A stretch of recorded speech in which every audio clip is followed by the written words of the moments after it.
Assalamualaikum warahmatullahi wabarakatuh. Selamat pagi murid-murid. Bagaimana kabarnya hari ini? Saya harap dalam kondisi sehat walafiat. Amin. Pada pertemuan kali ini kita akan membahas tentang manajemen bencana. Nah, tujuan dari pembelajaran kita kali ini yaitu menjelaskan konsep manajemen bencana dan menjelaskan alur manajemen bencana. Apakah kalian sudah mengetahuinya? Jika belum, simak video kali ini ya teman, ya murid-murid. Baik, selanjutnya kita masuk ke materi, yaitu manajemen bencana. Apa sih itu bencana? Bencana menurut Undang-Undang Nomor 24 Tahun 2007 yaitu peristiwa atau rangkaian peristiwa yang mengancam dan mengganggu kehidupan masyarakat yang disebabkan oleh faktor alam ataupun non-alam maupun faktor manusia sehingga mengakibatkan timbulnya korban jiwa manusia, kerusakan lingkungan, kerugian harta benda, dan dampak psikologis. Selanjutnya yaitu manajemen bencana.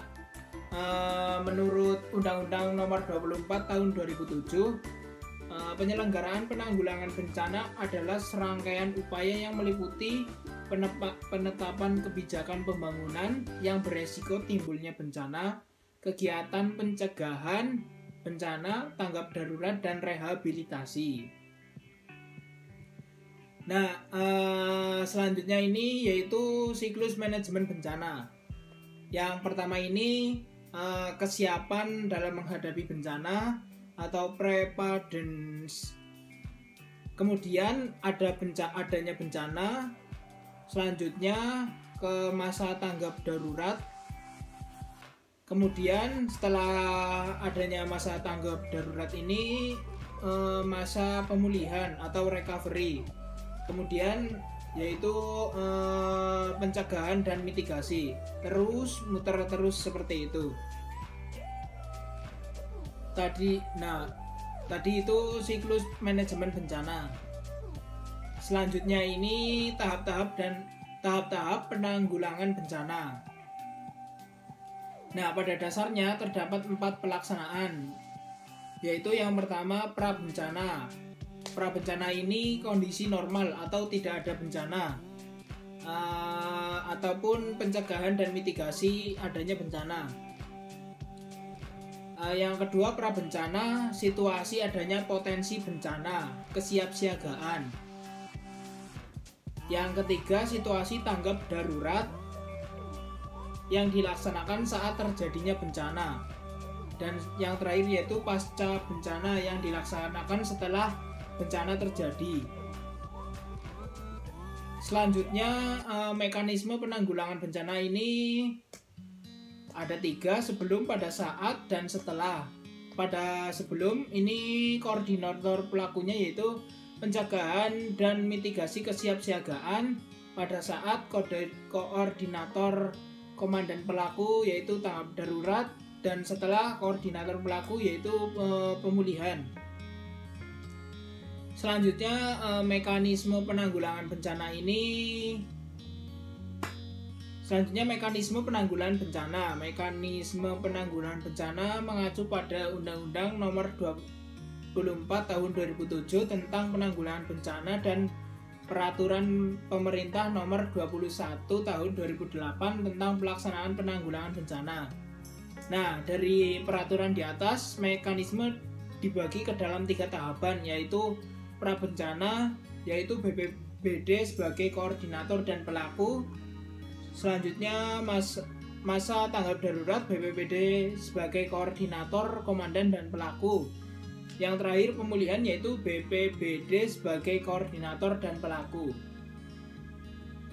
Selanjutnya jenis-jenis perencanaan dalam penanggulangan bencana ini ada 4. Yang pertama rencana penanggulangan bencana.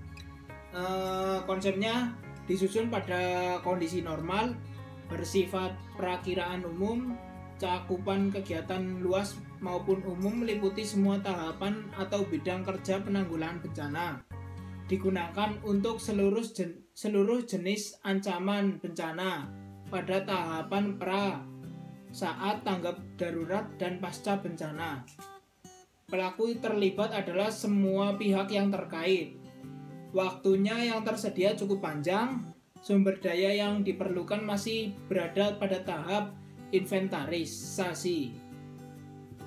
Selanjutnya, rencana kontingensi. Rencana ini disusun sebelum kedaruratan atau kejadian bencana. Sifatnya rencana terukur, cakupannya spesifik, dititik beratkan pada kegiatan yang menghadapi keadaan darurat, dipergunakan untuk satu jenis ancaman atau single hazard.